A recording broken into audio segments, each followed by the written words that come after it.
Merci d'être venus si nombreux. Bonjour à ceux que je n'aurais pas salués.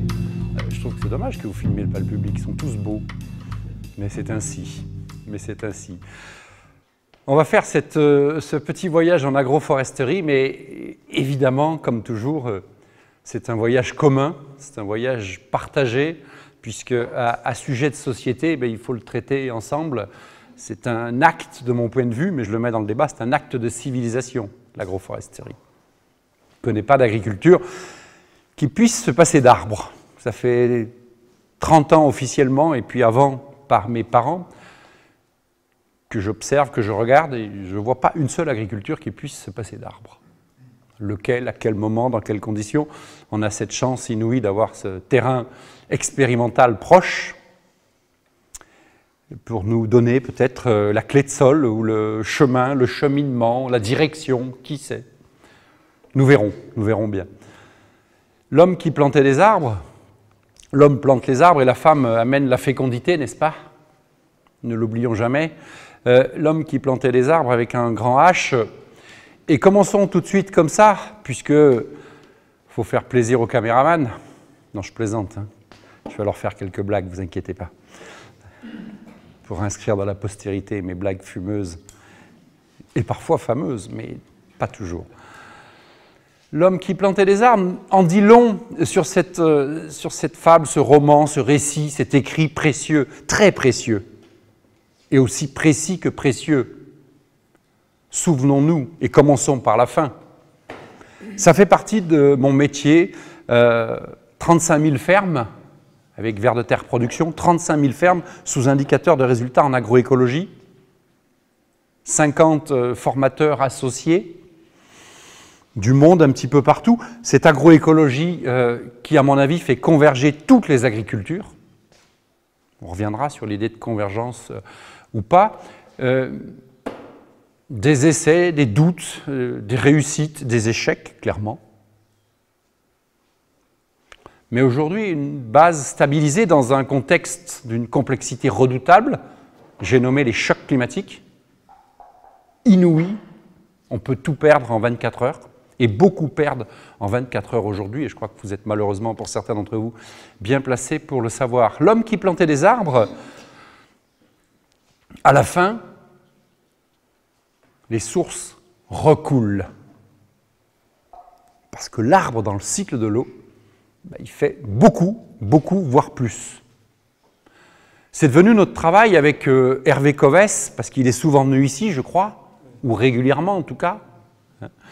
Dans nos unités, vous entendrez parler de Konrad Schreiber, d'Hervé Covès, de Marceau Bordarias, de Marc-André Sellos, de Mathieu Bessières, etc. etc. Hervé, vous connaissez peut-être sa phrase célèbre, « L'agriculture, c'est l'art d'apprivoiser le soleil. Toute l'énergie solaire doit passer par des plantes sur plusieurs étages. L'art d'apprivoiser le soleil pour cultiver la pluie. » Ça, je te l'aurais casé, tu vois, hein, même si elle n'est pas de moi. L'art d'apprivoiser le soleil pour cultiver la pluie, et moi je rajoute entretenir la vie 365 jours par an. Et c'est ça notre objectif. Il faut qu'il y ait de la vie biologique dans les sols 365 jours par an. Le soleil qui touche le sol le fusille irrémédiablement. Un sol à 60 degrés, insolé, la matière organique devient du caramel. Et donc avec Hervé et bien d'autres, on travaille depuis une quinzaine d'années sur l'aridité.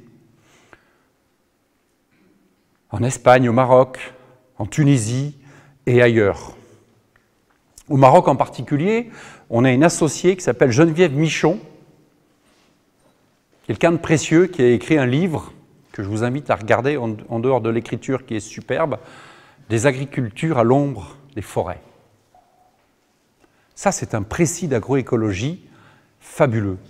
C'est 2000 ans d'histoire qui se déroulent devant nous, de pratiques ancestrales. Et tout ça pour dire que mon premier voyage avec elle au Maroc a été, comme vous certainement, sous d'autres latitudes, pour d'autres sujets, dans d'autres conditions, a été pour moi un voyage initiatique. Un voyage initiatique parce que j'ai enfin découvert quelque chose que je comprenais, que j'avais du mal à traduire.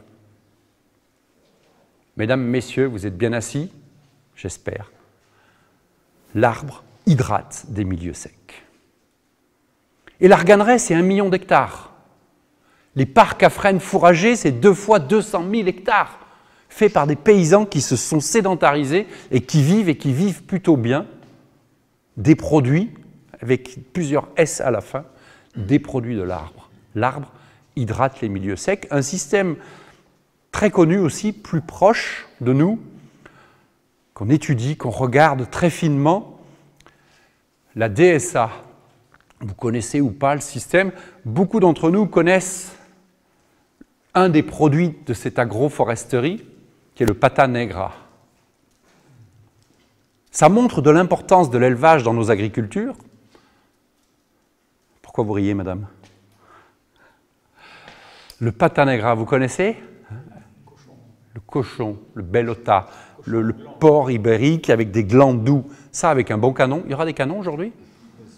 Hein, parce que boire un canon, c'est sauver un vigneron, ils en ont bien besoin. Boire 2 canons sur sol vivant, c'est sauver l'écosystème sol aussi. Vous voyez? Vous ne l'avez pas vu venir, celle-là. Et pourtant. La DSA, qui se traduit en Montado au Portugal, c'est 2 800 000 hectares d'agroforesterie. Quand vous passez en avion, vous voyez ce système agroforestier riche de biodiversité, riche de prospérité et d'optimisme. Il y a d'ailleurs un mot que j'aime bien, c'est le paysan content. Le paysan content dans des paysages prospères parce que les arbres sont probablement la clé de voûte de ces écosystèmes. Je vous propose aujourd'hui de faire l'abécédaire de l'agroforesterie, si ça vous convient. Est-ce qu'il y a des gens qui seraient contre? Est-ce qu'il y a des gens qui ne prendraient pas part au vote? Qui s'abstiennent? Donc on va faire l'abécédaire de l'agroforesterie aussi pour rester dans le pas de temps. Et comme ça, on va ensemble, même si certains veulent venir avec moi au tableau, il n'y a pas de problème. Peut-être certains d'entre vous ont de belles écritures, ce qui n'est pas mon cas. On a déjà une magnifique trogne pour rentrer dans la matière, une magnifique trogne qui a été dessinée avec beaucoup de dextérité, dans laquelle j'ai déjà des chauves-souris, une chouette hulotte, des essaims d'abeilles, des chauves-souris, de la vie, de la faune sauvage, des arbres, des arbustes. La trogne et l'agroforesterie sont les 2 piliers de la réussite des systèmes des arbres et des cultures ou des arbres et des élevages. L'abécédaire. L'abécédaire de l'agroforesterie. Alors, un abécédaire, ça commence souvent par un A. Ça, c'est le mot le plus compliqué. Je parie déjà que vous n'allez pas le trouver. Parce que potentiellement, il y en a 50. Mais c'est le mien qu'il faut trouver, sinon c'est pas drôle. Franz. Toujours au fond de la salle, comme moi. Mais ah là là. Qu'est-ce qu'on pourrait mettre comme A dans l'abécédaire? On ne va pas mettre agroforesterie, c'est notre sujet, c'est notre objet. On reviendra sur l'agroécologie aussi, peut-être pour en préciser une définition, parce que je pense qu'elle est fondamentale. Et j'ai bien peur qu'on ait un peu tous notre définition de l'agroécologie, ce qui est dramatique. C'est comme on a tous une définition de l'environnement. Je mets au défi qui que ce soit dans cette salle de me donner une définition de l'environnement. C'est le truc le plus fumeux, le plus vaseux que j'ai jamais entendu. Préserver l'environnement, trop bien. Mais jamais de la vie. Qui peut me donner une définition de l'environnement? Ça n'existe pas. Mais quelle idée! On va préserver l'environnement, on va protéger la biodiversité. La biodiversité, ça se produit ou ça se détruit. Mais ça ne se protège pas. Hein? Tous ceux qui veulent préserver l'environnement peuvent sortir de la salle. Tout le monde se barre, merde. Comment on fait? Améliorer. Améliorer, ça oui. L'amélioration, la démarche de progrès, effectivement. Qu'est-ce qu'on pourrait mettre en A dans cet abécédaire de l'agroforesterie? Il ne faut pas que je vous impressionne. Hein, Aggradation. Ça, c'est pas mal, on va être obligé de le garder. Amender. Aération des sols. Aération. Hein, ceux qui font le compte-rendu, vous gardez tout, hein, parce que tous sont importants. Hein.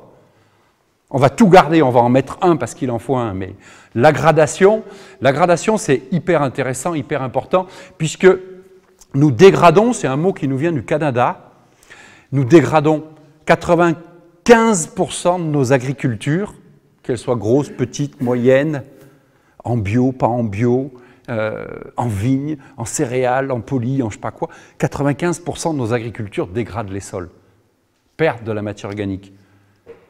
J'étais moi aussi à Angers hier, j'ai vu une Loire chargée de boue, j'ai traversé la Dordogne avec le train, j'ai traversé la Garonne, j'ai vu une mer de boue. Ce sont le produit de nos agricultures qui coulent. Ce sont notre fertilité, ce sont notre patrimoine qui coule. On est dans la civilisation de l'érosion, c'est absolument catastrophique et on ne veut pas le voir. Parce qu'on perd qu'un peu tous les ans. Mais un demi-centimètre de terre, toute la fécondité est sur les 5 premiers centimètres. Qui plus est ici, dans une région qui s'aridifie, qui se déshydrate encore plus que les autres. Mais dans les pays de la Loire, où l'eau sort des forêts en ce moment, dans 2 mois, on sera dans une très grande aridité aussi. La gradation. Il y a 2 G à la gradation. Je ne sais jamais. Je l'écris 2 fois par jour, mais oui, vous confirmez, merci. À gradation.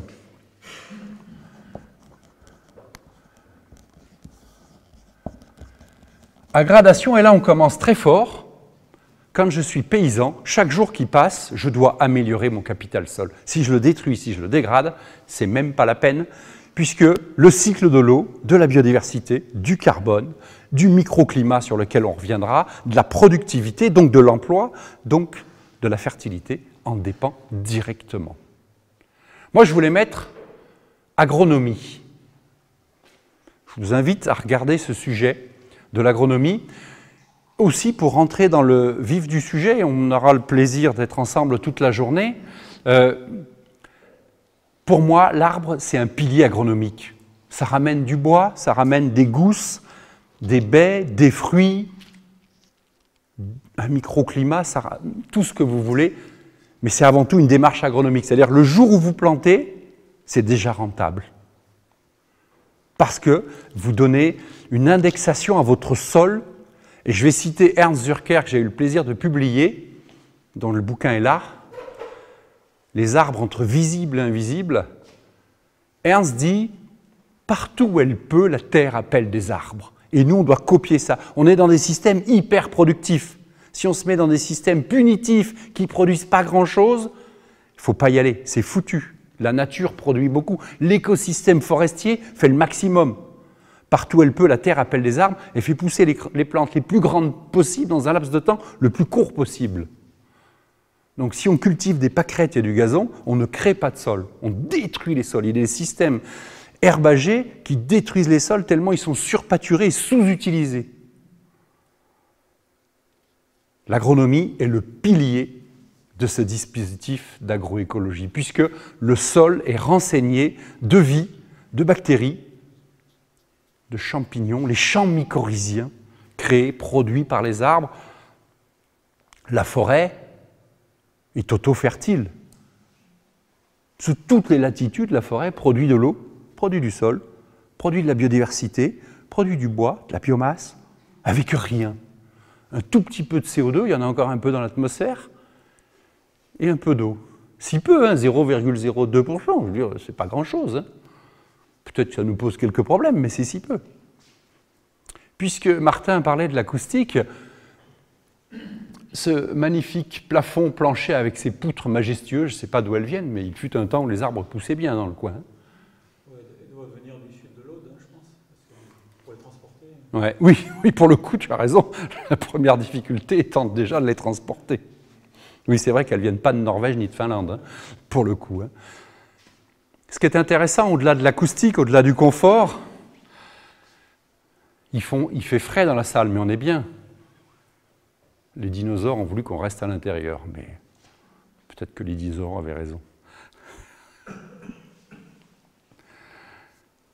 N'oublions pas de rappeler que ces poutres... Vous voyez, l'abécédaire, c'est long. Hein.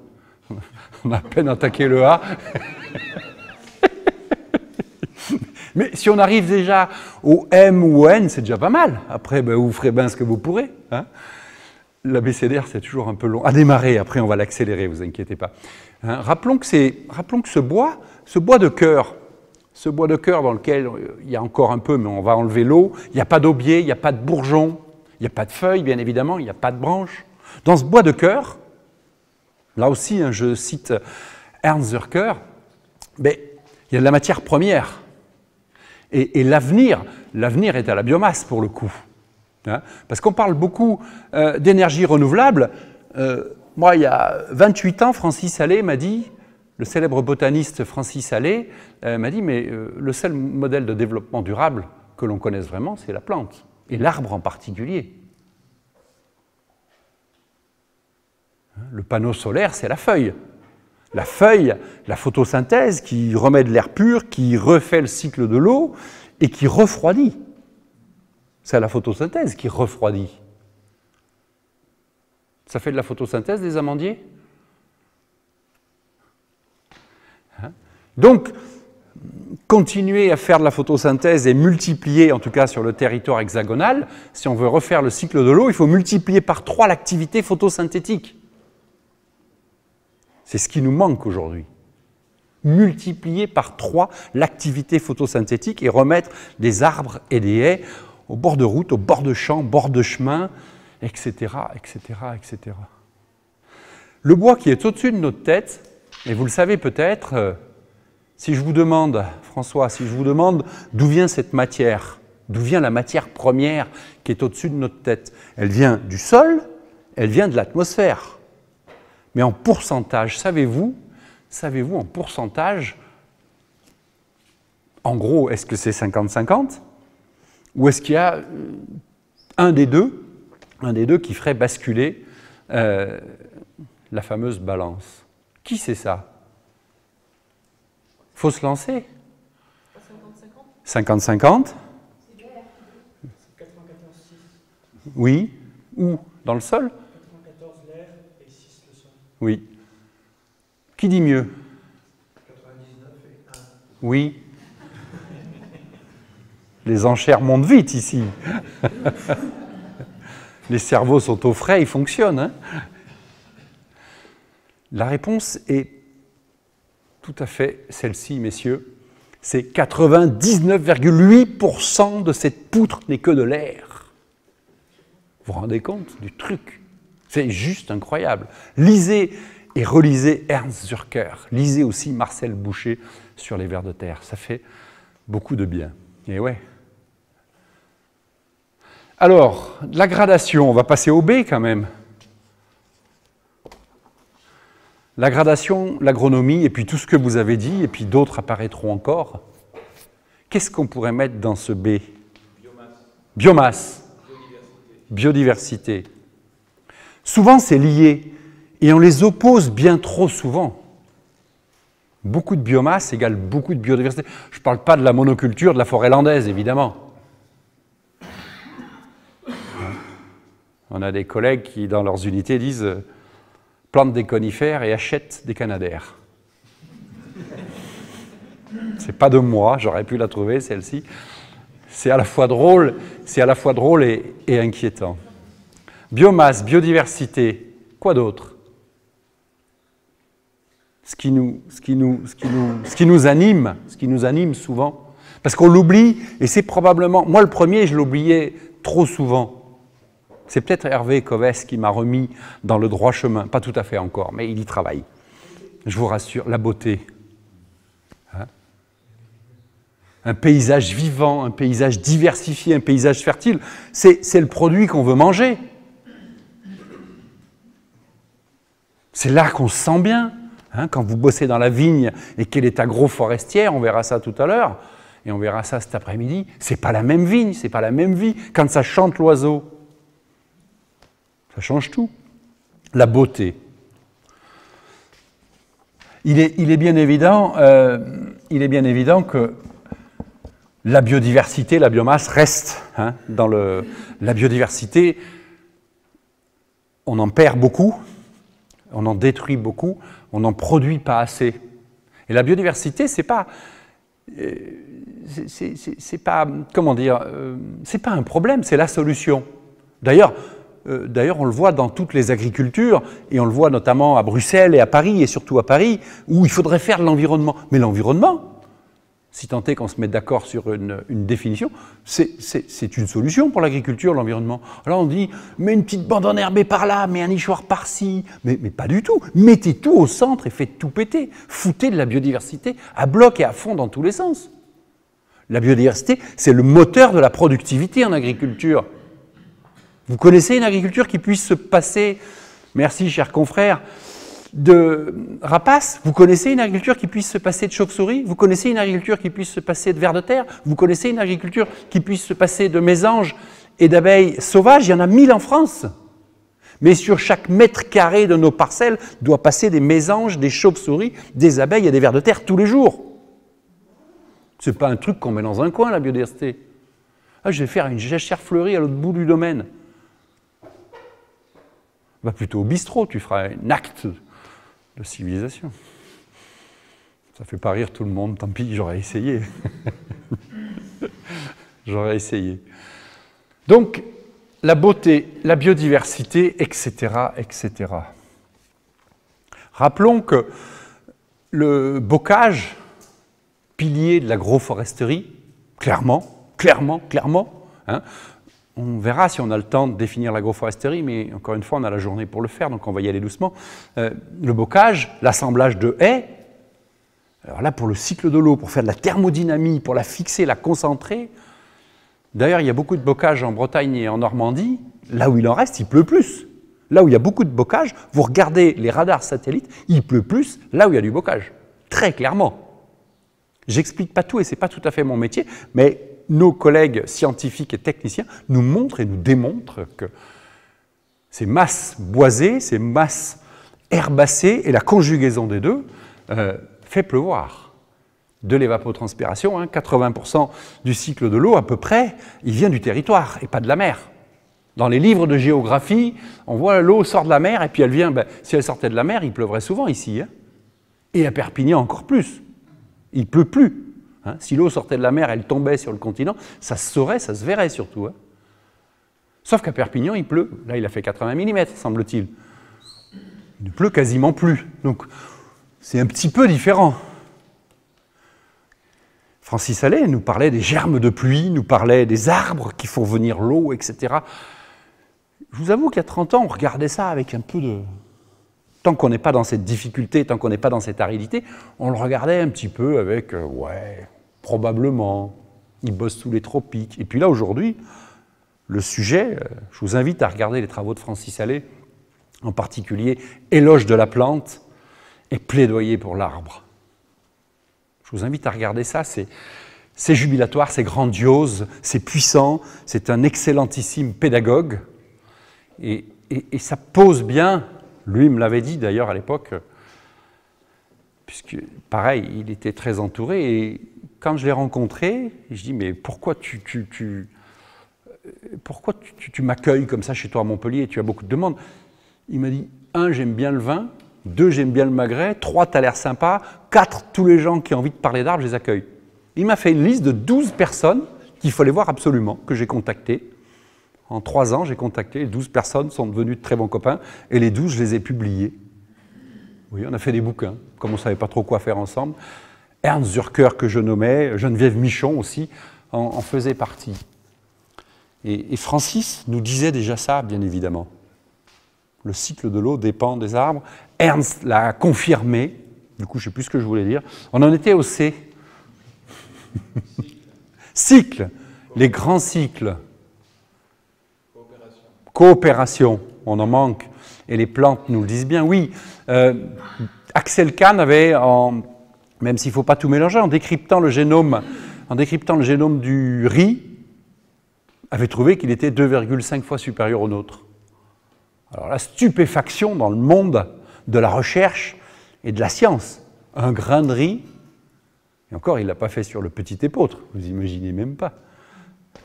Un grain de riz, un génome supérieur au nôtre. Il l'avait expliqué assez simplement, et j'adore cette explication. Il dit, vous prenez une personne que vous mettez en maillot de bain, les bras croisés comme ça, dans une rizière pendant 3 mois, il crève. Vous mettez un grain de riz, il pousse. Vous voyez? Ça te va, Franz, comme explication? C'est pas de moi, c'est d'Axel Kahn, hein, le célèbre généticien. Et moi, à l'époque, je comprenais du coup. Je comprenais effectivement que ce n'était pas la même chose, que nous sommes de simples consommateurs et que les arbres sont de grands producteurs. Alors, on sait carbone, on a vu. Alors, il y a le climat aussi, hein. Il y a les cycles, il y a beaucoup de choses. Je vais retenir, si vous le voulez bien, le carbone dans le C, parce qu'il est très inspirant, et contrairement à ce qu'on peut penser, le carbone, ce n'est pas une taxe, quoi. Le carbone, c'est de la vie, hein. Alors, bien sûr, derrière, il y a probablement une mafia du carbone, ou pas, je ne sais pas trop. Il y a des gens qui vont essayer de se faire beaucoup d'argent, il y en a qui ont déjà fait d'ailleurs, hein. On va mettre le carbone, là, tout de suite. On va mettre le carbone, parce que, de notre point de vue d'agronome, le carbone détermine les autres cycles. J'ai de l'eau s'il y a du carbone, j'ai de la biodiversité s'il y a du carbone, j'ai de la biomasse s'il y a du carbone, et j'ai un microclimat s'il y a du carbone. Si je suis dans un champ nu, y compris une vigne, à perte de vue, avec un sol travaillé en permanence, ben, il y en a un peu, mais pas assez. Donc le carbone détermine absolument tout. Quand on disait tout à l'heure, quand je disais, pardon, l'art d'apprivoiser le soleil, ben c'est ça. On utilise encore beaucoup les produits de la photosynthèse d'avant. Chlorophylle. Chlorophylle, bien sûr, hein. On peut rajouter la chlorophylle. Merci, madame. Au premier rang, ça. On passe au D.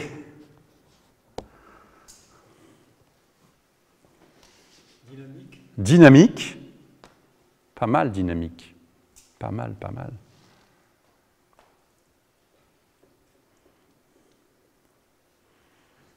Le triptyque des savants, là. Non? Je ne sais pas. C'est l'impression que vous donnez, quand même.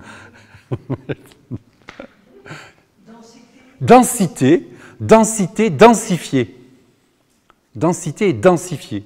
Il faut qu'on densifie nos écosystèmes et qu'on copie la forêt. Aujourd'hui, on va parler de permaculture, on va parler d'agriculture syntropique, on va parler de forêt-jardin. Enfin, chaque mois ou chaque année arrive un nouveau concept, une nouvelle mode, on s'en fout. Mais par contre, il faut densifier à bloc. Il faut que la lumière, elle passe par 5, 6, 7 étages.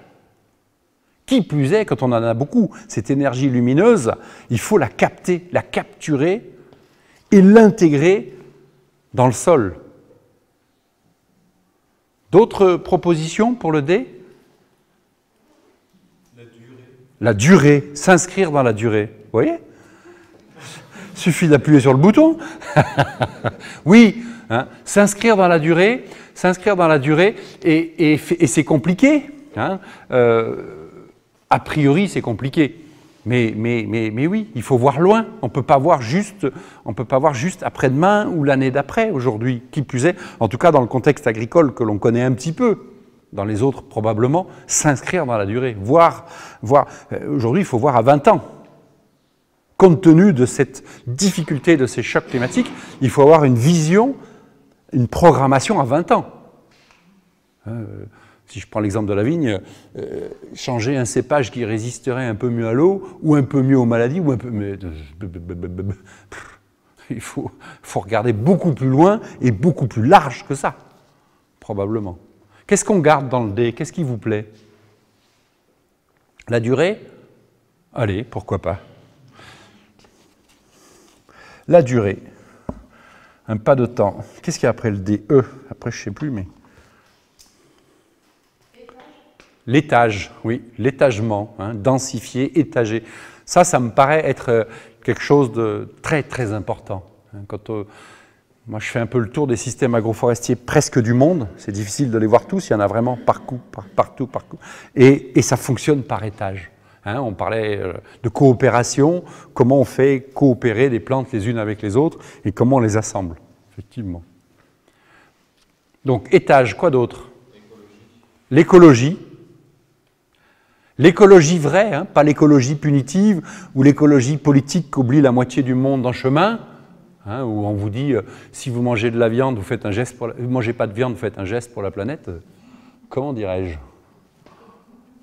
Ça, c'est l'éco-neurie. Hein. De quelle viande parle-t-on? Enfin, je viens de vous parler du bocage, de la prairie, l'endroit qui stocke le plus de carbone, la plus grande dynamique. Oui, ce que je voulais dire sur le bocage, c'est qu'il y a une biodiversité totalement incroyable dans le bocage. Dans les haies, il y a une biodiversité folle, surtout s'il y a des vieux arbres, des arbres morts, des cavités comme elles ont été très bien dessinées. Hein, donc, de quelle viande parle-t-on? Mais c'est souvent à Paris qu'on dit ça. Vous voyez où c'est, Paris? Si vous ne voyez pas très grave. Il y a beaucoup de monde. Bon, on peut y vendre du vin, vous allez me dire, ou autre chose. Évolution. Ça, c'est sûr. Moi, je vais garder écologie. L'écologie vraie, définie par Marcel Boucher. Ça rejoint un peu ce qu'on nous dit, l'écologie pratico-pratique. Nos systèmes fonctionnent à l'énergie solaire. On aurait pu mettre énergie aussi. Et oui, nos systèmes fonctionnent à l'énergie solaire et bouffent du carbone frais. Un sol, ça ne bouffe pas du terreau, du compost, du fumier, du biochar ou je ne sais pas quoi, là, tous ces trucs. Ces préparations. Un sol, ça bouffe du carbone frais. Ça mange de la feuille, ça mange de la branche, ça mange de la paille. Ce soir, ça sera l'homme qui plantait des arbres, mais ce matin, c'est la révolution d'un brin de paille de Fukuoka. Moi, il y avait ça dans la bibliothèque de mes parents depuis les années 60. Bon, en 90, je l'ai lu, je dis « Oh putain !» C'est juste absolument incroyable. La révolution d'un brin de paille. Les écosystèmes, j'insiste lourdement, mangent du carbone frais et mangent tous les jours du carbone frais à raison de 20 tonnes par hectare et par an. C'est là que l'agroforesterie a quelque chose à nous dire aussi. La trogne. Les animaux mangent le fruit, la baie, la feuille, et je laisse la branche au sol. Je la broie, enfin peu importe. La forêt nous dit ça. Je fais tomber du bois, je fais tomber de la branche à l'automne. Et je nourris mon écosystème. Donc qu'est-ce que j'ai dit pour eux? L'écologie. Hein, un précis d'écologie. F. Là, vous avez eu le temps de réfléchir depuis le temps qu'on a démarré. Forêt. Du coup, c'est une bonne entrée en matière. Hein. C'est une très bonne entrée en matière, la forêt. C'est à quelle heure l'apéro dans votre région? Je ne connais pas bien les coutumes. Alors, forêt après. Fumier. Le fumier pouvant être... Aujourd'hui, on se bat. Hein, vous voyez, on se bat, on s'entretue pour avoir du fumier. Et ceux qui le vendent s'appauvrissent terriblement. Il y a beaucoup d'agriculture où on cherche de la matière organique à grands frais, à grand renfort. Dans les régions viticoles dites prestigieuses, même si je déteste ce mot et cette approche-là, on s'entretue pour avoir de la matière organique, du fumier qui double de prix tous les 3 ans en ce moment, à peu près. Hein. Donc le fumier, ça va devenir une denrée rare. En B, on aurait pu mettre la bouse. Vous connaissez la valeur de la bouse, hein? Il y a du levain dans la bouse. C'est pour ça que certaines agricultures l'utilisent. Mais au-delà de la catégorisation du label dans lequel je mets la bouse nous fixe et nous donne des hormones de croissance pour faire pousser nos plantes. Nos écosystèmes ont coévolué avec les ruminants. Je ne dis pas les herbivores volontairement, puisque ces ruminants mangent des feuilles en permanence. Vous mettez une brebis, une chèvre, une vache, un cochon, dès que ça peut choper une feuille, ça la mange. La bouse amène de la fécondité dans les sols. Donc la place de l'élevage tant décriée aujourd'hui revient au centre absolu du dispositif. C'est un absolu, ce n'est pas une option. L'élevage, ce n'est pas une option pour l'agriculture.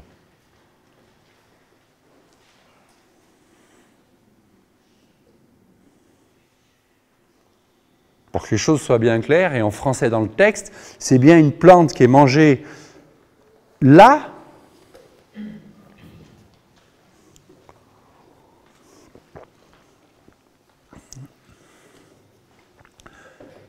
c'est bien une plante qui est mangée ici, qui est broutée ici, en français dans le texte. Hein.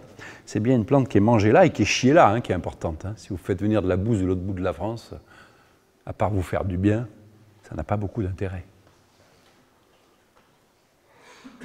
Donc que les animaux passent de temps en temps, ça sera intéressant. Bonjour madame.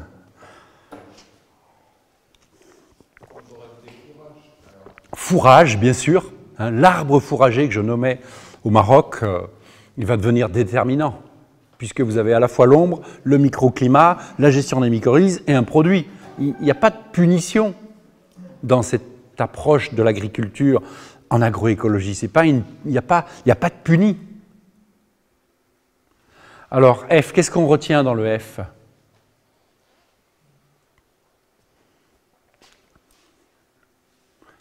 Ben, je vais vous surprendre. J'ai le droit de parler ou pas? Oui, monsieur. Ouais. Hein. Franchement, la fertilité, puisqu'on en perd tous et puisque c'est le chemin, parce qu'on voit beaucoup de cahiers des charges. En agriculture, on voit des cahiers des charges.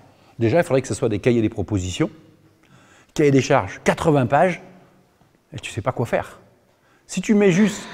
J'ai un copain qui est élu comme ça, il dit « Mais moi, tous les projets, je les fais en une page. » Ah, dans ma commune, il n'y a pas de précarité, il n'y a pas de ci, il n'y a pas de là. En agriculture, on devrait faire pareil. Si notre agriculture est sur le chemin de la fertilité, et de sortir des dépendances, hein, qu'elles soient chimiques ou organiques, parce que c'est le sujet, mais il y aura beaucoup moins de problèmes. Donc le F, on va mettre effectivement la fertilité. Oui, hein, je l'ai dit de la bouse, et tu fais bien de le préciser, c'est l'étape d'après. Hein, c'est l'étape d'après, et c'est vraiment notre objectif. Fécondité, puis fertilité, puis dès qu'on est prêt, mais si déjà on arrivait à la fertilité, ce serait bien. Hein, on en perd tous. Rappelons que dans les 64 labels existants dans l'Hexagone, il n'y en a pas un qui parle de ces sujets-là. Ça les approche, mais jamais il y a un indicateur de résultat. Ça, c'est un indicateur de résultat. Chaque année, j'améliore mon taux de matière organique, mon stockage du carbone et ma fertilité. Et là, je progresse, et là, j'avance, et là, je travaille évidemment avec d'autres, en groupe, etc., etc., etc. La fertilité, à ne pas confondre, puisqu'on est encore dans une civilisation de la fertilisation. On parlait du fumier, on parlait d'autre chose. Hein. Je fertilise mon sol, et donc, je donne à manger à ma plante. Non. Ça, on voit que ça marche de moins en moins bien. Ce qu'il faut, c'est nourrir l'écosystème sol qui, lui, va nourrir la plante, ce qui n'est pas du tout la même démarche. Bien évidemment, dans cette période de transition, et puis même dans un travail au long cours, il ne faut pas opposer les deux. Mais dans le réflexe, chaque jour, face à ma parcelle, je me mets dans un chemin de la fertilité. Si je reste dans une impasse de la fertilisation, c'est compliqué. Et surtout, potentiellement, je m'appauvris. Parce qu'il y a un type qui dit que la fertilité, ça se produit in situ. Bon, ce type, c'est moi. Des fois, il faut bien se nommer. Hein. La fertilité, ça se produit in situ, ça ne s'achète pas. Et ça nous oblige à quelques résultats. Comment je produis ma fertilité? Avec qui, avec quoi? Là aussi, l'arbre peut nous dire des petites choses. G.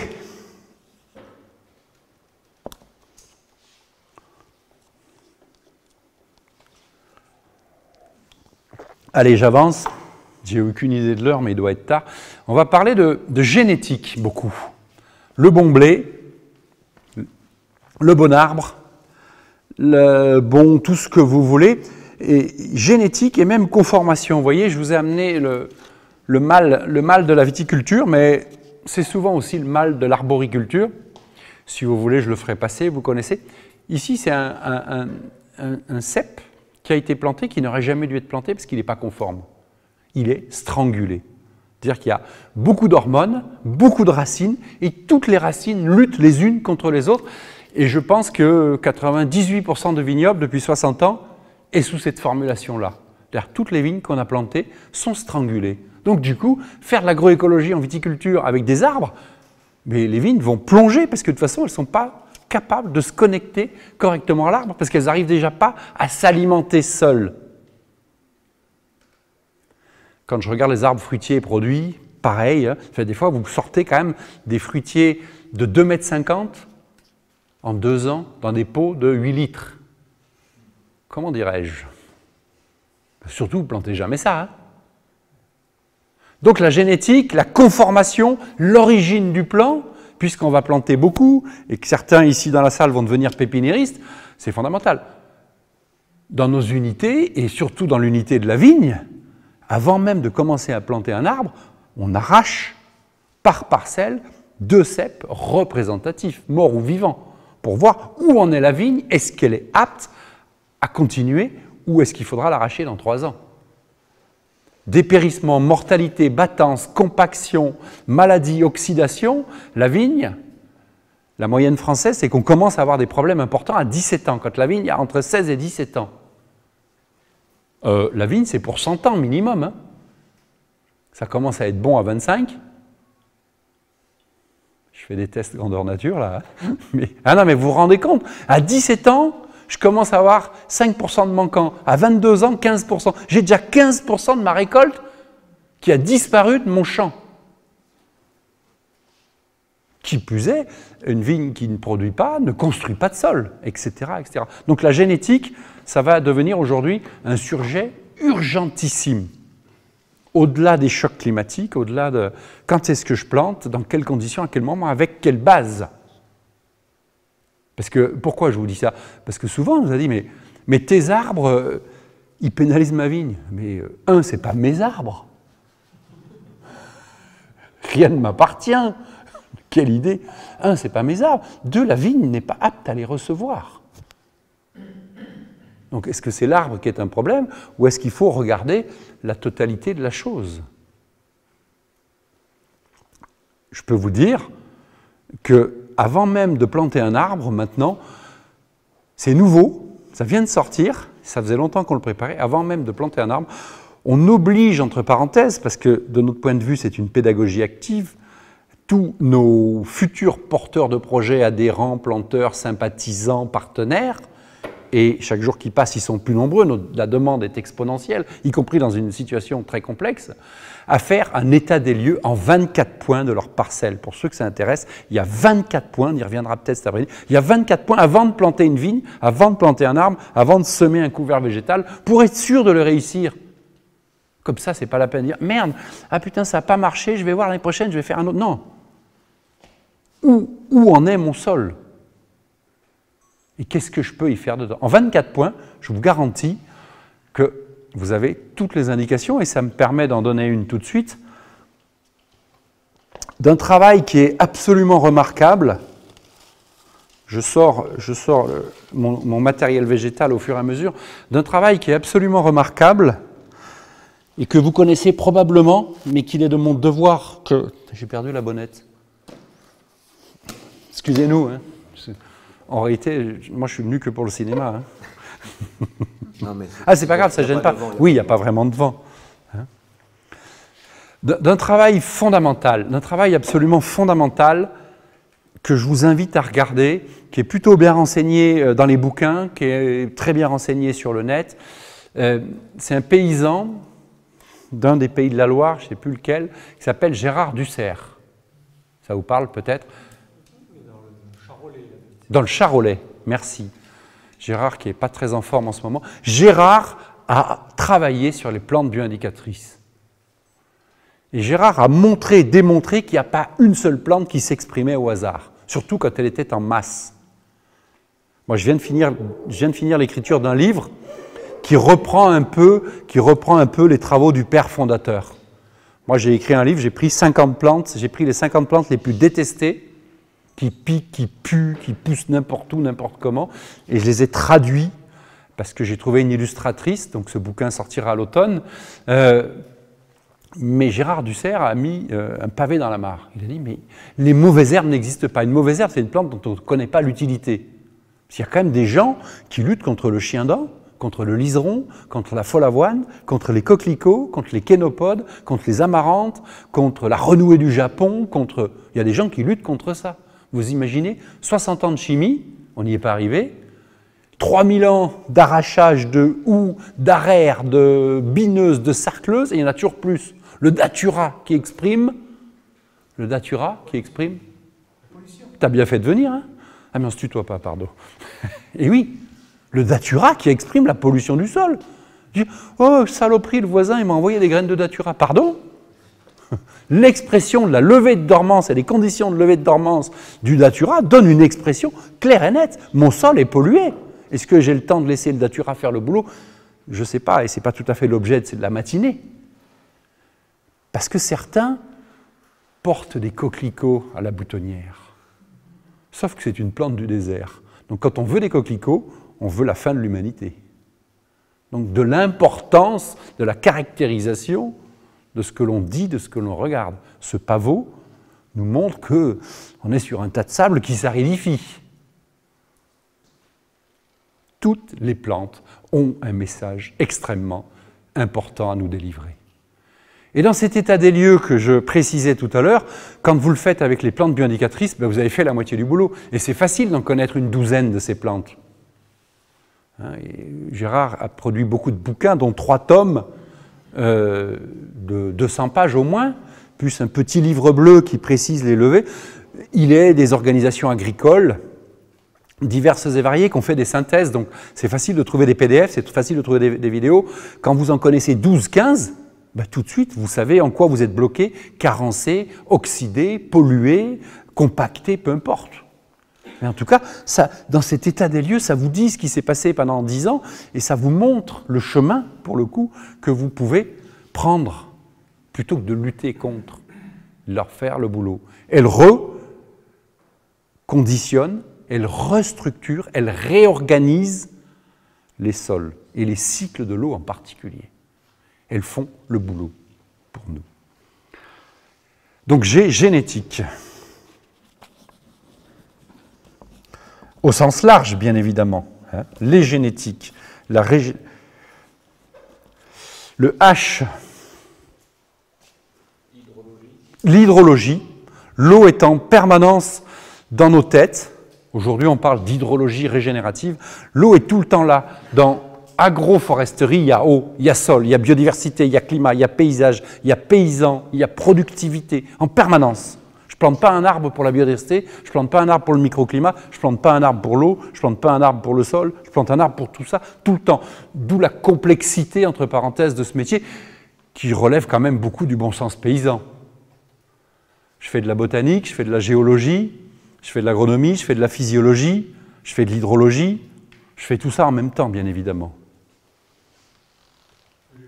L'humus, humus, humain, humanité, humilité face au végétal, ça me paraît important, un peu d'humilité. Bon, du coup, on va voter, qu'est-ce qu'on prend?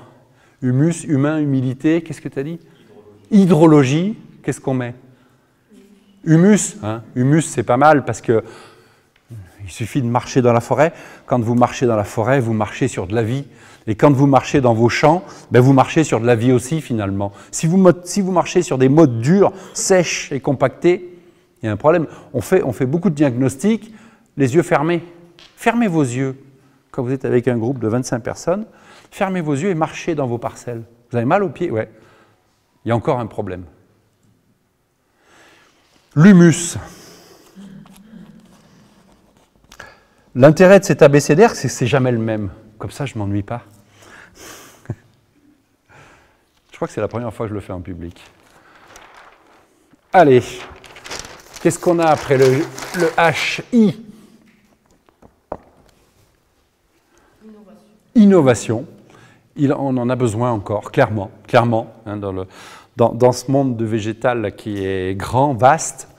Mais je vais utiliser un autre mot, mais je vais vous laisser choisir. Irrigation. Hein. La première chose à faire, c'est d'irriguer les consciences, à mon avis. Et oui, monsieur, c'est d'irriguer les consciences. Mais l'irrigation, en tout cas pour moi, ce n'est pas un problème. C'est qu'est-ce que j'arrose, à quel moment, dans quelles conditions.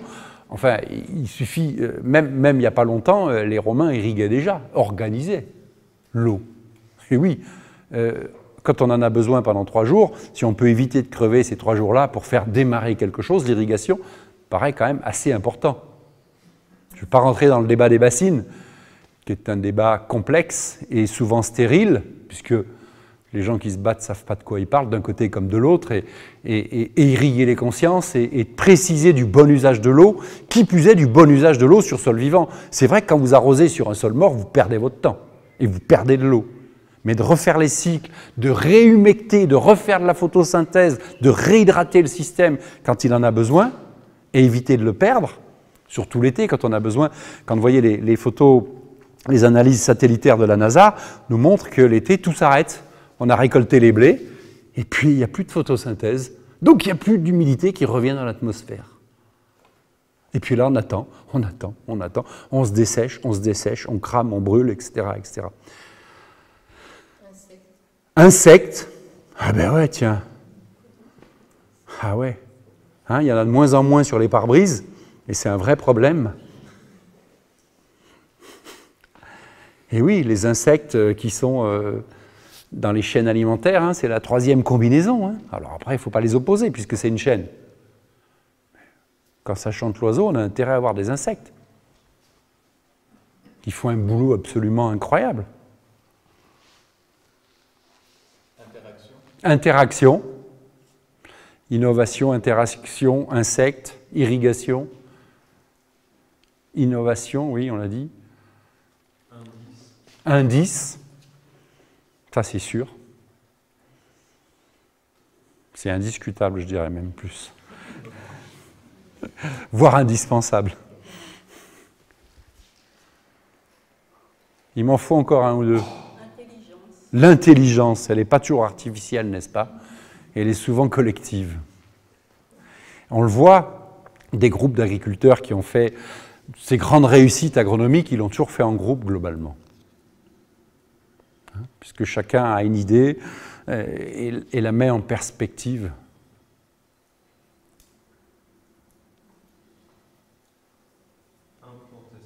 Implantation. Et oui. Il est de notre devoir que de remettre en route ces écosystèmes qui s'appauvrissent. Hein. Ne faisons pas le procès du passé, parce que c'est juste une perte de temps, à mon avis. Enfin, si vous voulez le faire, faites-le, mais projetons-nous dans l'avenir. On a tout spécialisé.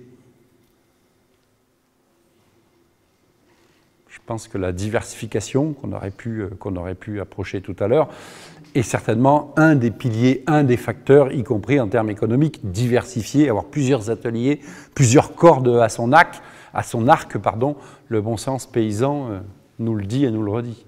Qu'est-ce qu'on garde dans le I, du coup?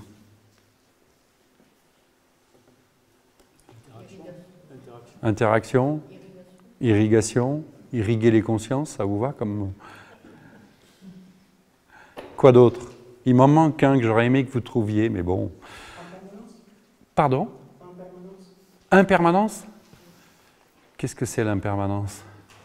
Le fait que l'humain est toujours dynamique, quoi. Il n'y a rien de... Ah. Mais excuse-moi, mais ça existe vraiment comme... Ceci dit, on peut inventer des mots, on a toujours fait ça. Hein. L'impermanence, ça existe? Ah oui. Ah, ça s'appelle l'impermanence. J'aurais appris un truc, moi. Comment ça s'écrit? On va le garder, celui-là.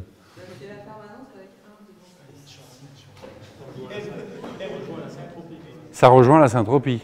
Ça rejoint la forêt. Ou l'impertinence, alors.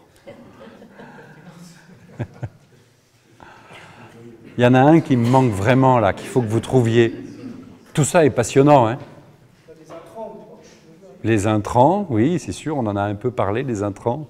On est beaucoup indexé sur des intrants en agriculture. Ouais. Bon, on va le sauter, il faut que ça revienne.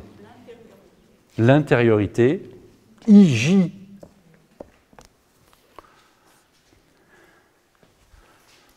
Je laisse un trou volontairement, c'est comme ça. Hein. C'est moi qui décide. Jusqu'à quand, je ne sais pas. Pardon? La joie. On a parlé de plaisir, je crois qu'on va mettre la joie tout de suite. Ça vous va? J'ai aucune idée de l'heure, j'en suis désolé. Ah, ça va. Ok. La jubilation, hein, évidemment. K, c'est plus compliqué le K. Le cacao est souvent agroforestier, donc on peut... mais ça ne s'écrit pas avec un K.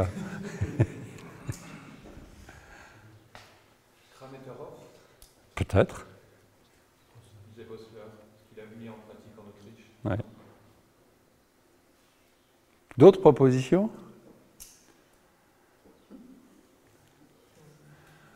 On va aller dans le plus simple, mais oui. Oui, kilos. Hein. On l'a dit tout à l'heure, il faut qu'il y ait du rendement, les kilos. Kaléidoscope. Moi, je pensais que j'allais m'ennuyer à mourir aujourd'hui. Je plaisante, évidemment, mais ça, vous l'aviez compris. Moi, j'ai envie de mettre kaki. Hein, parce que le fruit, la fructification, les fruitiers, les champs mycorhiziens exploratoires face à cette aridité qui est à nos portes, etc. Les fruitiers entretenus par les oiseaux, entretenus par le monde animal, à leur service souvent, les castors parfois, quand il y a beaucoup d'eau et qu'il faut faire de l'hydrologie et réhydrater, réhumecter le territoire. Les fruitiers ont beaucoup à nous dire et dans ces ajustements, dans ces variations du local au moins local, etc., etc., c'est un sujet extrêmement important. C'est un sujet extrêmement important, et vous le savez probablement. Il y a des plantes qui stagnent, qui dominent, qui font le... Je pense aux chênes, je pense aux pins, parfois aux hêtres, et puis qui vont se casser la gueule comme des grands tout seuls en voulant tout dominer. Et puis d'autres qui rentrent dans les interstices, un chablis, un coup de ci, un coup de là, un coup de vent, hop, émerge le cerisier, émerge le poirier, l'aubépine, le prunelier, l'azérolier ici, etc. Et émerge la vie à nouveau, la fructification. Rappelons que les plantes fructifient au bénéfice des animaux et des oiseaux en particulier. La vigne est une liane qui a coévolué avec les arbres et qui produit un raisin bleu, petit, pour les oiseaux. On a un peu modifié tout ça pour en faire des bons canons, n'est-ce pas? Et la vigne pousse avec le chant des oiseaux. Si vous êtes vigneron, vigneronne, sachez qu'une vigne qui chante l'oiseau, c'est souvent une vigne qui se porte bien. Du coup, le kaki. JKL. Les ligneux, c'est ça, hein, que tu as dit, bien sûr. Les ligneux sont au centre de nos préoccupations, hein, des plantes pérennes, des plantes fixes. L'hyphofère, les lois de la nature, par exemple. Hein. Et oui, c'est sûr. Si on les respectait, ces lois de la nature, ça serait peut-être plus simple, effectivement, parce qu'on passe notre temps à les contourner, c'est vrai. Les levures, les leviers, les levains. Hein, quand on met de la lithofère, on met un levain, en réalité. Litière. On va garder litière, parce que ça, c'est la base du fonctionnement des écosystèmes. La lithofère, c'est un truc inventé par les humains avec un petit H pour améliorer un petit truc à un petit moment. Je ne dis pas que c'est de la connerie, je dis juste que ce n'est pas un fondamental. La litière. Dans cette perspective de litière, on est toujours aligné. Est-ce que j'ai de la litière fraîche au sol? Ah, j'en ai pas. Donc je compense, donc je vais chercher des adjuvants, je vais chercher, comme pour nous, les alicaments, parce que je n'ai pas les bases, je n'ai pas l'essentiel. La litière est parfaitement déterminante. 20 tonnes de matière sèche par hectare et par an sur chaque mètre carré de votre sol. Cette politique de l'agroforesterie, c'est une politique du mètre carré. C'est pas je fais ça là, et puis là, non, non. C'est partout, tout le temps, en permanence. Après le L, il y a quoi? La lenteur. La lenteur. Accepter, vous avez raison. Hein, j'ai encore vu, c'est pas filmé ton truc, hein. On m'a fait planter un arbre, enfin du coup je ne l'ai pas planté, mais on a planté un arbre, un pommier avec des gosses dans une fête de la nature. L'arbre, il faisait 3,50 m de haut il y a 8 jours. Comment voulez-vous que ça fonctionne? Je dis, mais vous ne faites pas des gosses à 18 ans, le jour où ils se cassent, quoi. D'accepter de partir du pépin, du jeune plant, c'est long, mais on n'a pas le choix. Cet arbre, il était dans un pot comme celui-ci. Et on donne ça par ignorance, hein, on donne ça en exemple. Mais cet arbre-là, dans 10 ans, il sera insolé, crevard, il fera une descente de cime et il fera 3 fruits qui seront dégueulasses parce qu'il est oxydé. Je ne vous dis pas la motte, j'ai rarement vu autant de racines toutes strangulées. Enfin, on est dans ce... Je reviens avec mon schéma, ben tiens, le coquelicot est lié. Deux problèmes en un, vous voyez. C'est l'art et la manière de concentrer les choses. Qu'est-ce qu'on a dit après le L? Je ne sais plus, moi. Qu'est-ce qu'on a mis dans le M? Mycorhize. Alors ça, mycélium, mycorhize. Matière.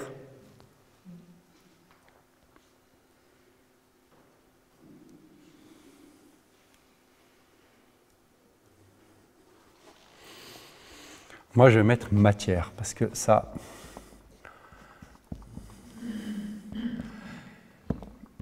Je vais mettre matière parce qu'on crée de la matière.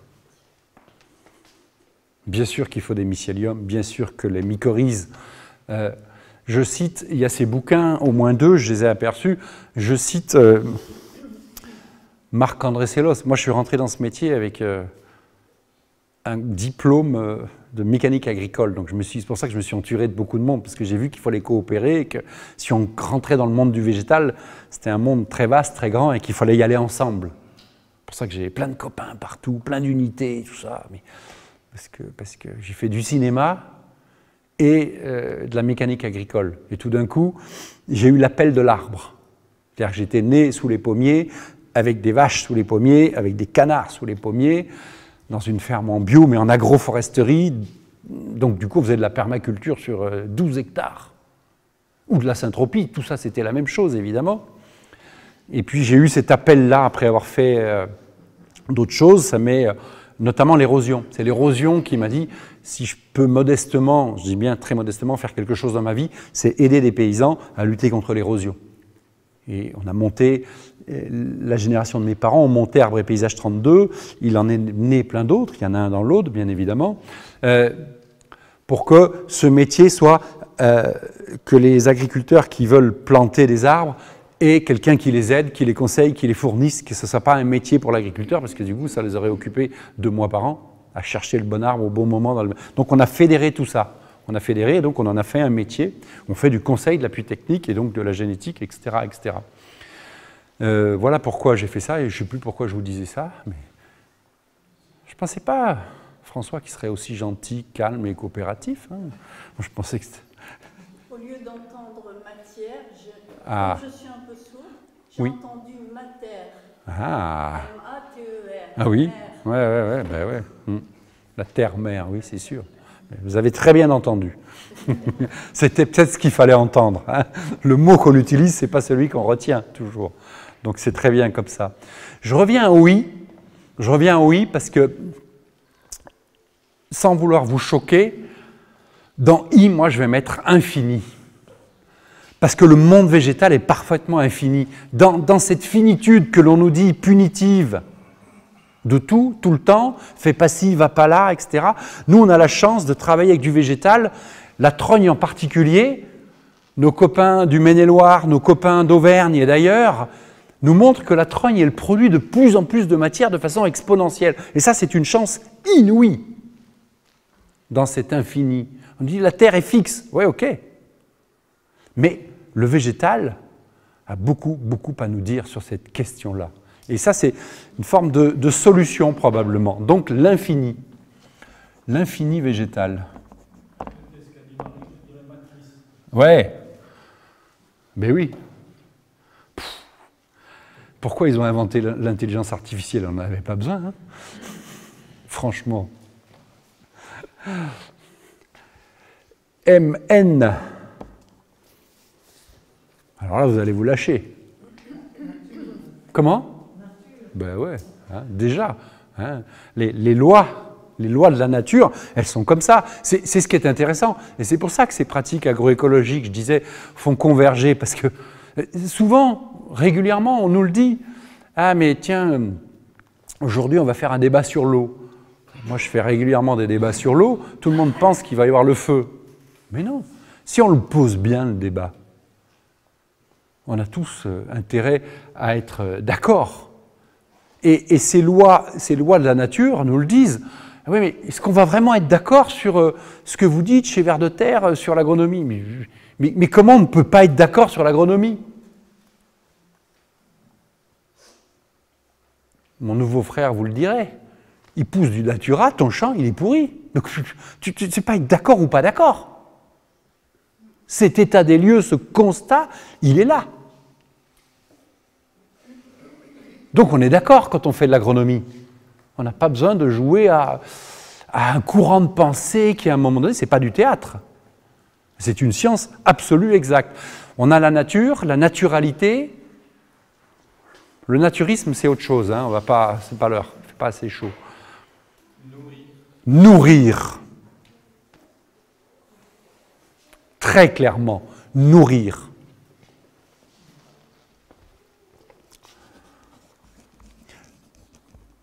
Là aussi, on peut nourrir les esprits.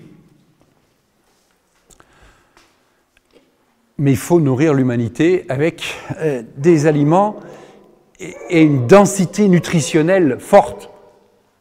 Vous avez des carottes en bio ou pas en bio sur des sols morts qui n'ont aucune valeur nutritive. Mais aucune! Ça ressemble à de la carotte, mais ça n'en est pas. C'est valable pour tous les produits.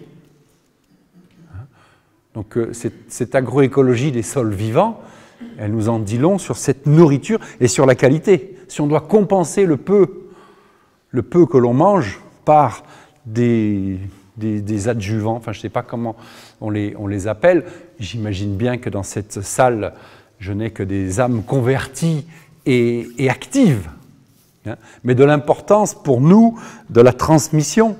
Hein, je pense qu'on est tous des ambassadeurs de ce vivant-là. Nourrir. Eau.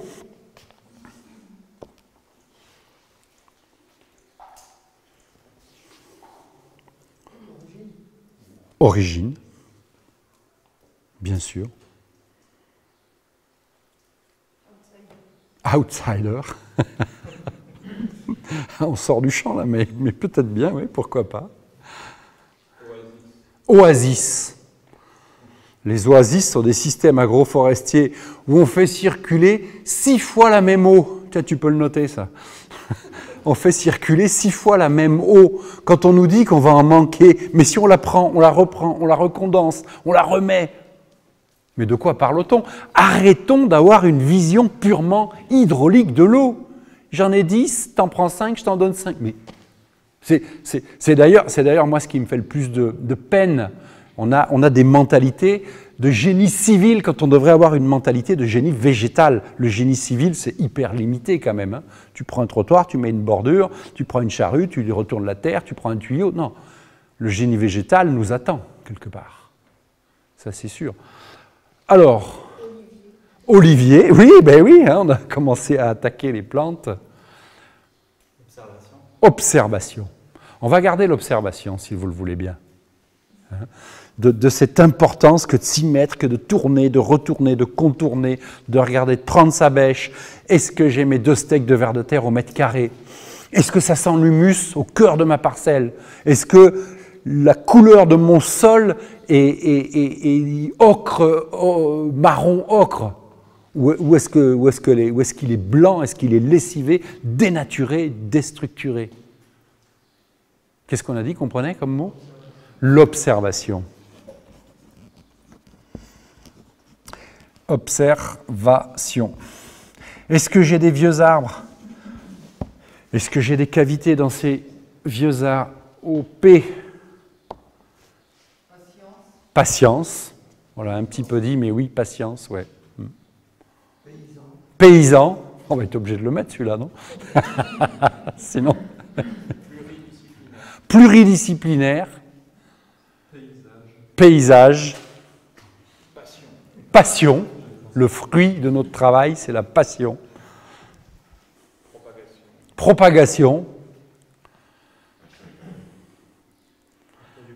Production quand même, parce que c'est ça qui nous anime. Du coup, je ne vais pas mettre paysan parce que c'est sous-entendu, et on peut en mettre encore un autre. Moi, je vais mettre productivité, qui n'a rien à voir avec le productivisme. Nos écosystèmes doivent être productifs. J'ai de la vigne, j'ai des légumes entre, j'ai des petits fruits, j'ai des arbres au-dessus, j'ai des moutons qui y passent, etc., etc. La productivité, hein, cette fameuse énergie solaire. Et vous comprenez bien que la vie Productivité, production, productivité. La vie est faite d'exceptions. Je vais rajouter dans le P parce que ça me tient à cœur. En agroécologie, on a une règle où il y a 10 P. Paysage, passion, produit. On a 10 P. C'est nos enseignements aux agriculteurs. Il faut qu'ils intègrent les 10 P. Du coup, les principes, hein, on n'aura pas le temps de traiter, il y a 8 principes en agroforesterie qu'il faut connaître. Ici, on va mettre quelques P, puis si on a le temps, on y reviendra, mais le temps, c'est aussi d'échanger.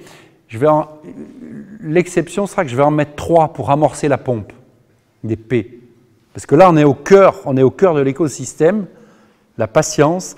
Je vais mettre un autre P qui est que vous n'allez pas trouver, parce que bon, quand même, vous êtes fort, mais quand même, du coup, ça va. Si, tiens, allons-y, comme on a du temps. Citez-moi d'autres P. On est super bien là. Comment? Population, peuple, pratique. Vous pouvez les noter, hein. Tu pourrais faire un film avec les P de l'agriculture.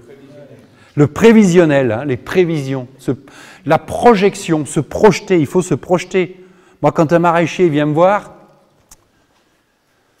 et il me dit « Ouais, je vais faire un truc, je lui dis « Est-ce que tu es capable de faire un équivalent 95 000 € à l'hectare par an ?»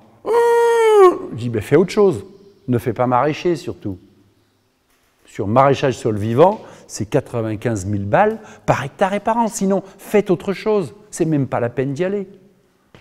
Vous allez crever de faim, vous allez crever de soif. C'est pas la peine. Quelle idée! Il faut que ça marche, il faut que ça fonctionne, que vous ayez un revenu. À quoi bon? Wow. Non, mais non, non, non. Non, c'est un métier l'agriculture, hein, qui plus est le maraîchage, c'est complexe. Peut-être des maraîchers dans la salle, c'est hyper complexe, hyper technique. Il faut que ça soit hyper rentable, donc hyper organisé, avec une programmation agronomique à 3 ans, évidemment. La pluie, ouais. Parfois, on peut en faire la danse, on peut faire des prières, on peut faire beaucoup de choses, mais ce serait bien qu'elle revienne un peu plus fréquemment et pas que violemment, pour le coup. La pluie, oui. La pluviométrie. La pluridisciplinarité, je crois qu'on l'a un peu dit, mais c'est bien d'insister, hein. Cette spécialisation, elle nous coûte cher aujourd'hui. Elle nous coûte très cher. Partager, le partage, hein. Cette agriculture en héritage et en partage, clairement, clairement. Surtout que je fais j'essaie de faire de plus en plus de débats grand public, entre parenthèses, c'est-à-dire là où on ne vous attend pas. Et, ce sujet de l'agroécologie, tout le monde l'attend, enfin, tout le monde le souhaite finalement. Un bon produit sur sol vivant qui me met en forme. Avec des agriculteurs optimistes, putain, ça existe. Oh, con, putain, pas vrai que aussi. Si, ça existe. Sauf qu'on n'ose pas se le dire. C'est un peu dommage, hein. Je ne dis pas que c'est simple, hein. Pour ceux qui sont dedans, ça loin d'être simple. Mais si vous voyez une autre façon de faire l'agriculture, vous m'appelez quand même, hein. Si vous voyez une autre façon que l'agronomie pour faire l'agriculture, je suis preneur, hein. Très preneur, même. Allez, 2 mots encore, un petit effort. Polyvalence. Polyvalence. Dans polyvalence, moi j'entends polyvaillance aussi, hein. On le disait du maraîchage. Il faut y aller quand même. La perturbation. Y compris de la tête. Et oui, mais c'était le cas encore il y a 3 jours. Il y avait une jeune vigneronne. Elle dit, ils font pas trop chier, tes vieux? Voilà. Elle dit, si. Mais ils sont perturbés. Tu changes le modèle, tu leur dis qu'on va arrêter, qu'on va faire de la taille douce du verger, de la taille douce en vigne. Et ce qui est normal. Transmission, génération, habitude. Ça, surtout pour ceux pour lesquels ça a bien marché comme ça. Hein? Ça te parle, toi? Comme je ne sais pas ton prénom, avec le polo coquelicot. Il ne bouge pas. Oui, toi. Oui. Ouais, truc. Ouais, pas loin.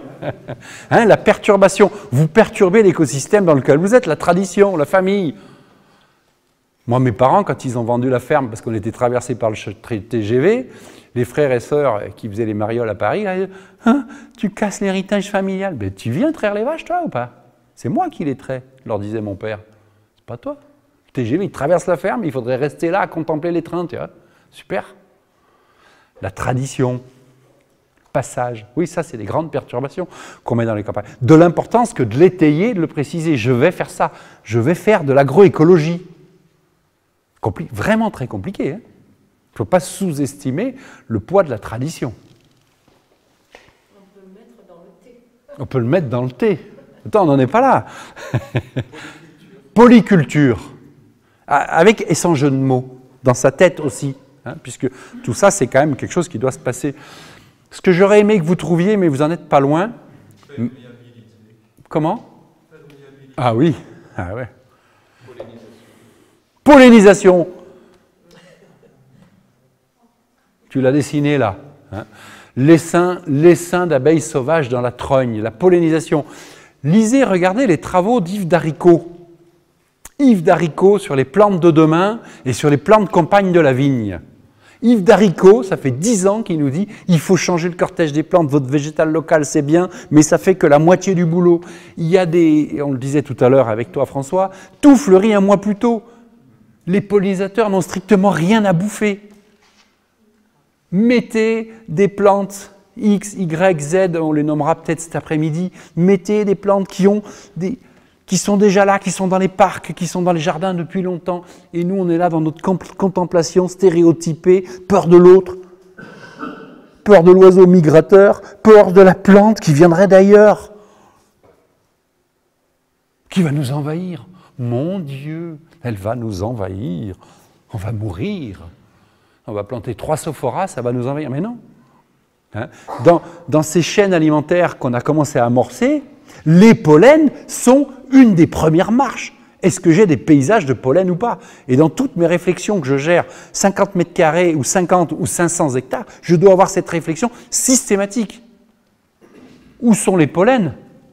J'ai ramassé toutes les plantes à pollen que j'ai trouvées tout à l'heure. J'en ai fait un bouquet et il y en a même une qui en fait beaucoup de pollen en ce moment. Hein, qui est une plante pionnière qui répare les écosystèmes, qui répare les sols, qui est un super bois qui s'appelle le peuplier et qui fournit un P supplémentaire qu'on oublie souvent dans nos paysages, qui est la propolis. Comment faire vivre mon écosystème de pollinisateurs sans propolis et sans noisetier, une des premières à fleurir, et les saules qui sont planqués par là. Hein. Et puis, la plante la plus fondamentale de mon écosystème, que j'oublie trop souvent, qui a mauvaise presse, qui, elle, refait une partie du cycle de l'eau, le lierre. Est-ce qu'il y a des cons qui arrachent le lierre dans la salle?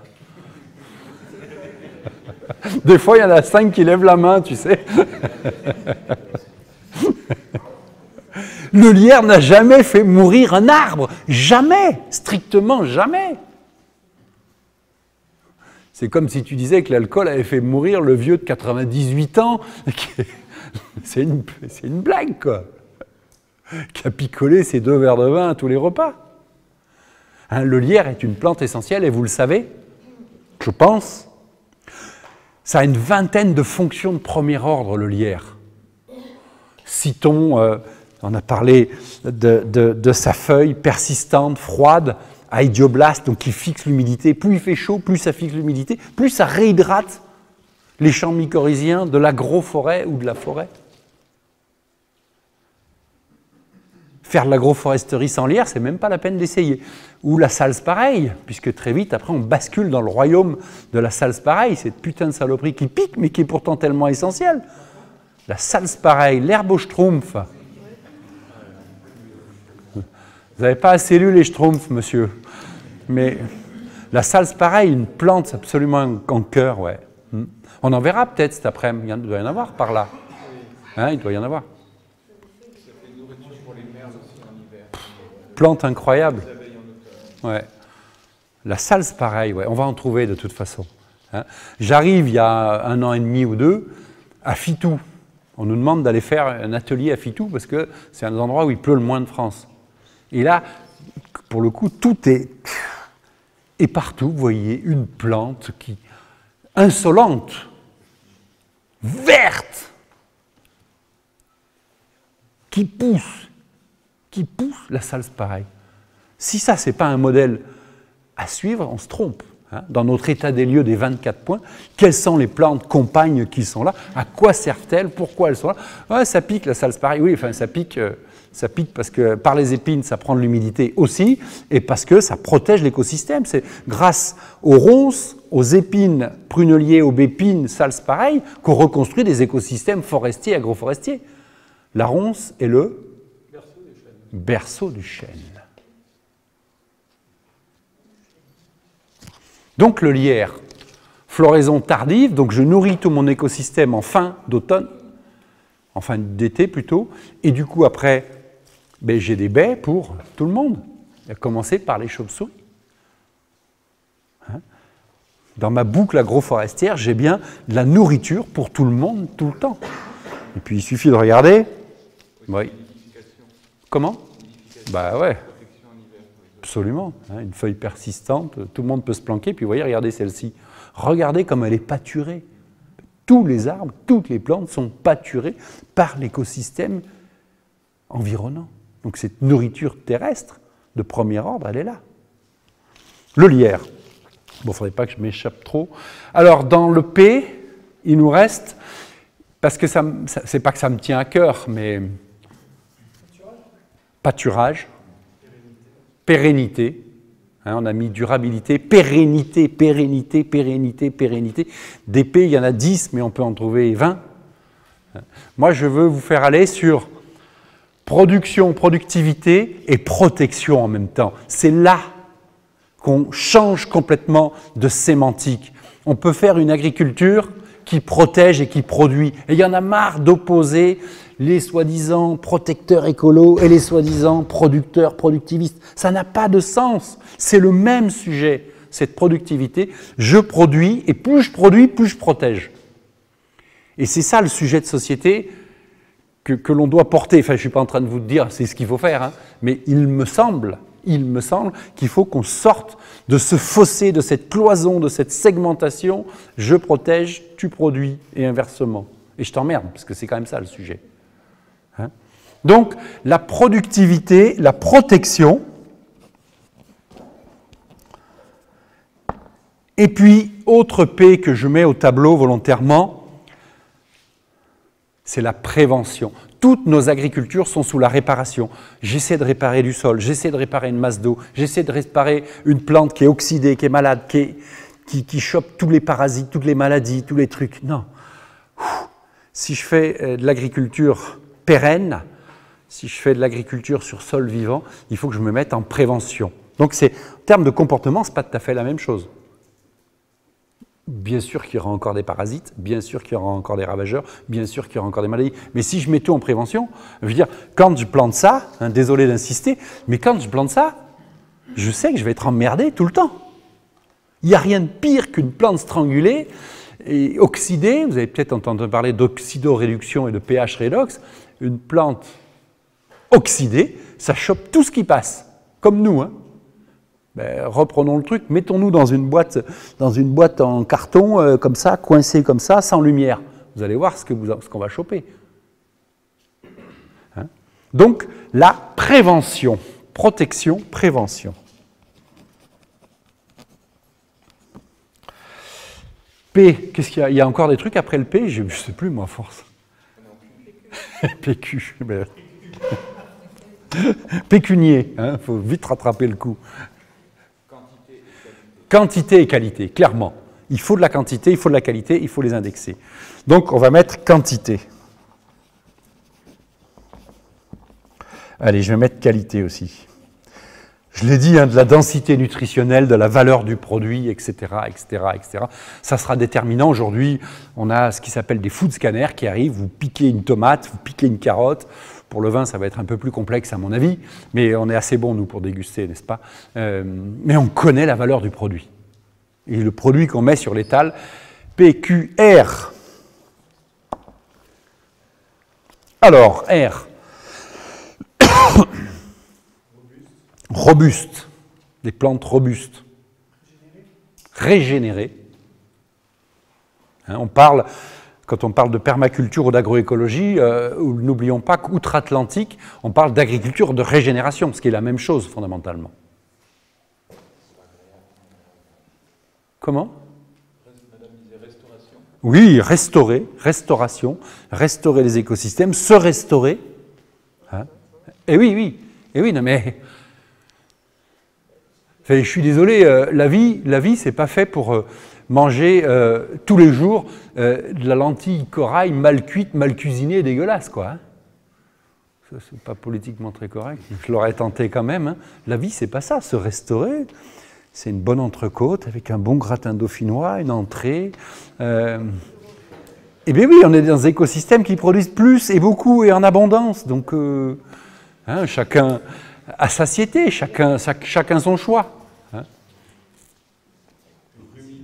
Les ruminants, puisqu'ils sont déterminants, presque partout.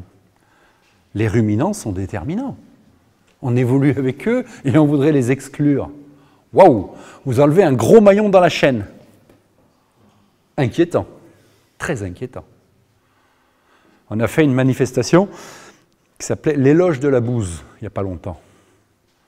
L'éloge de la bouse. On a tenu une journée entière. On a trouvé un gonze qui bossait dans une grosse unité, je crois à l'INRA, mais non, on dit INRAE, qui a passé sa vie à étudier les bouses. Quand on avait trouvé Marcel Boucher, étudier sa vie, les vers de terre, il y a un mec qui a passé sa vie à étudier les bouses. Je n'ai pas cité tout à l'heure, le but étant de citer, hein, mais le lierre et plein d'autres choses, la hulotte, vous connaissez la hulotte probablement, hein, le journal le plus lu dans les terriers. Sur la hulotte, il y a 2 numéros sur le lierre, tellement c'est une plante fondamentale. Je reçois, j'avais envie de l'appeler Pierre, je lui dis, mais t'as oublié des trucs sur le lierre. Pierre Déon, qui est là. C'est très drôle, en plus, la hulotte, c'est super bien illustré. Non, il n'avait pas oublié les trucs. Il a été obligé de faire 2 numéros, rien que sur le lierre, sur le truc, qu'il y a des gens qui coupent, quand ils le voient en disant « Oh, l'arbre va mourir ». Alors, le R, rentabilité, hein, productivité, rentabilité. Il faut que ça soit rentable tout de suite. Un agronome, un absolu, un génialissime, comme il en existe peu. Il est décédé récemment, on lui rend hommage régulièrement. Il y a 40 ans, personne ne voulait en entendre parler. Si personne, il n'y a pas une organisation qui lui a ouvert les portes. Il est parti au Brésil. Il a fait la moitié des terres du Brésil. Qui le connaît? Lucien Segui. Lucien Segui nous disait, et là on peut vraiment rendre hommage à sa mémoire, Lucien Segui nous disait, vous réussissez tout ça là en 90 jours. Et on prenait une claque dans la gueule. Mais elle était bonne la claque. Oh combien il avait raison Lulu. Pour l'avoir en conférence, il faut la négocier pendant 6 mois. Je dis, tu viens, non, il me faut plus de temps. Et puis si, il était insupportable au bon sens du terme. Je ne viens pas faire une conférence pour toi d'1 heure. Ça n'a aucun sens. Vous n'allez rien y comprendre. Et il avait raison. Vous réussissez en 90 jours, sinon vous n'y allez pas. Et je ne vous dis pas, il a formé 6 disciples en France. Ça tombe bien, c'est 6 potes. Mais il y a 6 repreneurs. Et ceux qui ont pris l'ADN Lucien Segui, ils réussissent tout et ils font réussir aux autres en 90 jours. Hyper intéressant. Racine. T'as bien fait de venir, toi, avec ton bordel, là.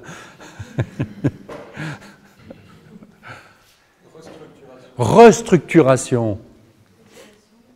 Alors, dans le R, je vais mettre un peu j'allais dire en hommage, c'est pas le mot, moi je vais mettre résilience. Parce que une des dernières unités qu'on accompagne, qui a été créée très récemment, s'appelle les Résilients dans le Var. Et ils font un boulot absolument remarquable, mais absolument remarquable, la résilience.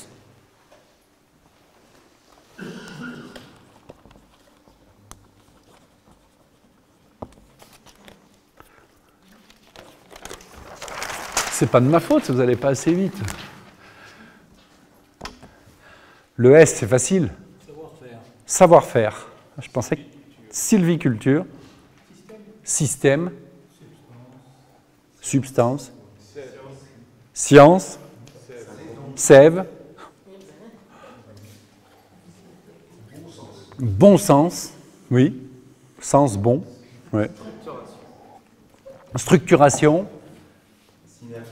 Synergie. Syntropie. Soleil. Symbiose. Ça accélère là. Hein. C'est bon ça. Hein, on va mettre tout simplement le sol. Parce que c'est... Pour Iri, lui. On va mettre tout simplement le sol. Je reprends et cite cet ami incroyable qui est Marc-André Sellos. Vous connaissez tous plus ou moins Marc-André Sellos, qui a une dextérité folle, hein, qui est professeur au muséum et qui fait beaucoup de conférences, beaucoup d'interactions, qui a demandé au ministre et qui demande en permanence au ministre de ne pas supprimer la SVT sous prétexte qu'on a un iPhone et qu'on va connaître 3 plantes, de ne pas supprimer la SVT, même si parfois les profs sont chiants de SVT. J'espère qu'il n'y en a pas dans la salle. La SVT, de l'écologie de base, de ne pas supprimer l'écologie des programmes. C'est dramatique de passer à côté de l'essentiel. Je vais mettre le sol parce que récemment, il a redit dans une interview, c'est pas la forêt qu'il faut sauver, c'est pas si, c'est le sol, c'est les sols qu'il faut sauver, sur lesquels dont il faut se préoccuper. Hein, on va pas boiser nos territoires. Par contre, on va les agroforester. On ne va pas remplacer les productions agricoles par les arbres. Hein. Je vous le dis tout de suite. Hein. Et on l'a vu dans le Nord encore récemment. On veut planter des arbres, mais ça ne va pas la tête. On a des sols agricoles sous lesquels on produit des denrées de première nécessité. Au quai des haies, au quai des alignements, il va y avoir un combat de premier ordre. L'agroforesterie pouvant probablement être celle qui lie tout et qui relie. Donc le sol. La clé de sol en l'occurrence. Hein, évidemment. ST. Ah, mais on y était presque.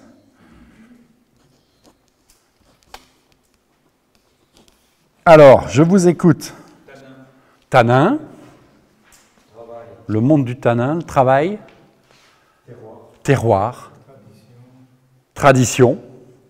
Pour le meilleur et pour le pire, mais oui. Comment ? Traduction. Traduire ça, ouais. Traduction. Le traduire en pratique.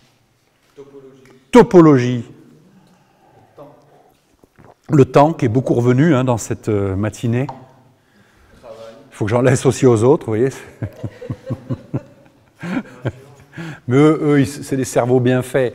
Donc en 10 minutes, ils vont vous faire un exposé, ça va.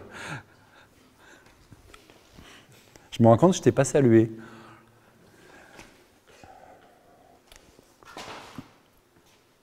Qu'est-ce qu'on retient dans le T ? Travail ? Ouais, peut-être finalement. Hein. Allez, le travail. Dans un monde agricole où personne ne trouve des gens pour venir travailler, ça devient plus que compliqué, n'est-ce pas ? À notre échelle, qui est à la fois modeste, mais on voit beaucoup de monde à notre échelle, on voit que l'agroécologie suscite des vocations, des passions, des volontés de dire « Ah ben tiens, maintenant, si vous passez, j'ai des exemples, le dernier en date, ah ben, des vignerons en l'occurrence, qui cherchaient à embaucher quelqu'un, qui ne voulait pas, puis tout d'un coup, dit « Ah mais maintenant, vous plantez des arbres, ben, je vais venir bosser avec vous. » Pas que pour planter des arbres, hein, parce que du coup, ça prend du sens, donc je vais venir. L'urgence. Ça, pour le coup, elle y est. Hein, c'est pas tiens, je vais me préoccuper de ces questions d'eau, de microclimat et de choc climatique quand j'aurai le temps. C'est une urgence absolue. C'est une urgence absolue. Il n'y a pas de doute. C'est utile, ouais. L'unité. Unité, unitaire. Union, unification. L'universel, le côté universel, même si je me suis déjà fait souvent reprendre là, parce que bon, tu parles de l'univers, tu n'y connais rien, ce qui est vrai, ce qui n'est pas faux. Souvent on m'a dit, tu dis ça c'est universel. D'autres U. Certains vont dire utopie. Et oui, c'est ça, hein, c'est vrai. Ouais, c'est pas une utopie. Hein. Qu'est-ce qu'on retient du U alors? L'urgence, je pense. Hein. Faut se le dire, il faut se le dire. Et cette érosion, cette déshydratation des territoires, elle est urgentissime. Hein, et elle est en partie de notre faute, en partie, probablement. L'urgence.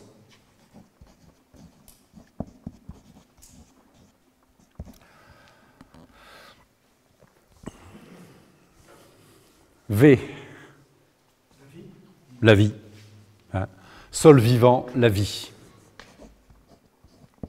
Sol vivant égale bon vivant aussi. Il ne faut pas avoir peur que de se le dire. Wagon. Hein. Et oui, parce que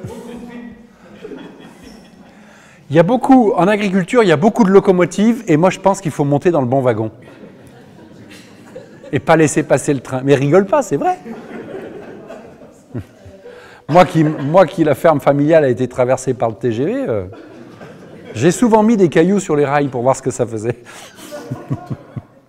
On n'était pas une connerie près à l'époque. Prendre le bon wagon. Bon, on est large. On est large. X. Xylophage. Xérophile. Alors, précisez les défis. Tout le monde connaît xylophage, oui.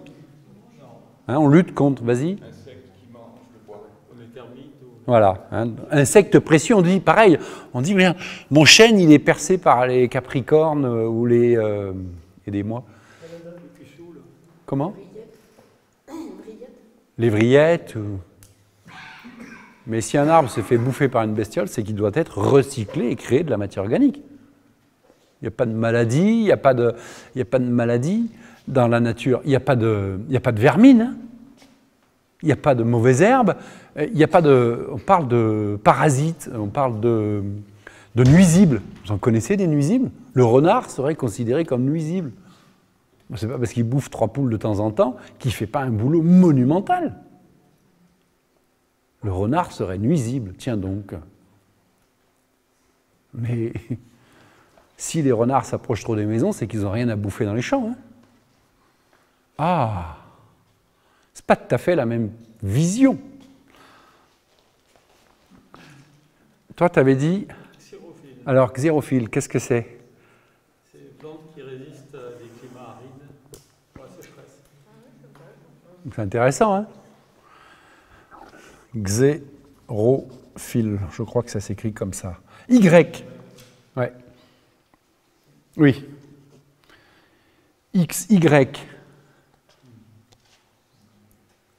Le yacht qu'on rêve d'acheter.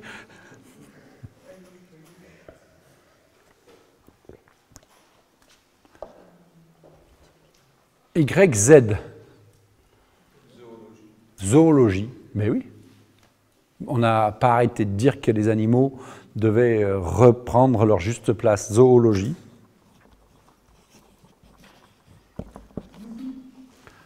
Comment? Youpi. Ça vous va, youpi? Hein? On aurait pu mettre waouh. On aurait pu... Ah oui, oui. Youpi.